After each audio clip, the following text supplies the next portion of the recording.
The first leg of the jackpot is race 5, 10 past 2, 1200 metres, and it's a merit-rated 90 handicap. So get your jackpots on by 10 past 2. There are 9 runners at this point in time that are going to be loaded up and sent back home. I believe the Dennis Dreyer stable hold a very strong hand here with number 1, Tonight's Fight Night, and number 5, Goliath Heron. But it's never as easy as that. For some help, let's listen in and hear what Stuart Ferry thinks.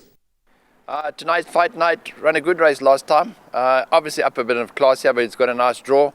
But yeah, off the lightweight and a good draw. Yeah, I think he's a runner. Yeah, Goliath, he's never far behind, so he hasn't really dropped in the ratings too much. It's taken a long time to come down. So he also, he had a good last run. He's run some decent races there. So I think, if Goliath tries and puts in his best effort, he's got ability, and he's let's put it this way, in the old days would have been a good coupling. Yeah, in the good old days, as Stewie says, would be a good coupling, and I agree with them, because I think they've got big chances, both their horses, and in actual fact, I'll go as far as saying, Graham, is if they had to finish first and second, I wouldn't be shocked. But as I say, it's never as easy as that, because there's a 3-year-old that certainly, 2 3-year-olds that certainly could make their presence felt.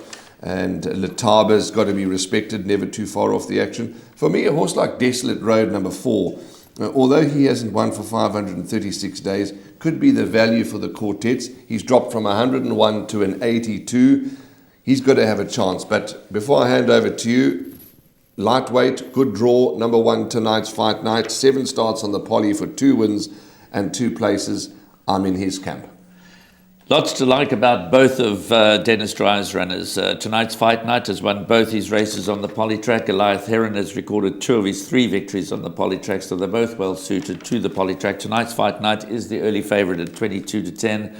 Goliath Heron at 9-2, along with number 7, Vista Nova. I think Vista Nova's got a bit of a mountain to climb.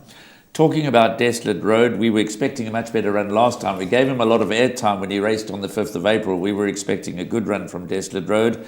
He was drawn out deep on that occasion, 12 out of 14. And I spoke to Tony Riveland after the race.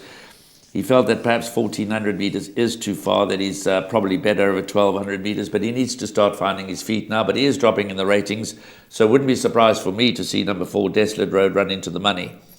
One of my horses to watch out for is number 9, Letaba, 5-year-old son of Oratoria. Of course, he's racing from the worst of the draw. Nice that Louis Mtwatwa is here in town. But if you look at his course and distance form, 4 starts for a win and 3/3. He loves the track and trip, so he's going to make his presence felt. Kaysen's got to start bouncing back to form. So it's another very tricky handicap. Sovar has useful form, yet to win on the polytrack, but he has run 2nd and 3rd so many times. You can't say that he's not effective on the polytrack. He just hasn't cracked any of his 5 wins on the polytrack. I think it's another very tricky handicap. Later on, I'm going to take a chance and go lighter, so I'm going to go wide in this race. But I do believe that Dennis Dreyer holds all the aces. Okay, again, not to sound like we're banging on the same old drum, we're not arguing much, my colleague and I believe too that Dennis Dreyer holds the aces here. Tonight's Fight Night and Goliath Heron.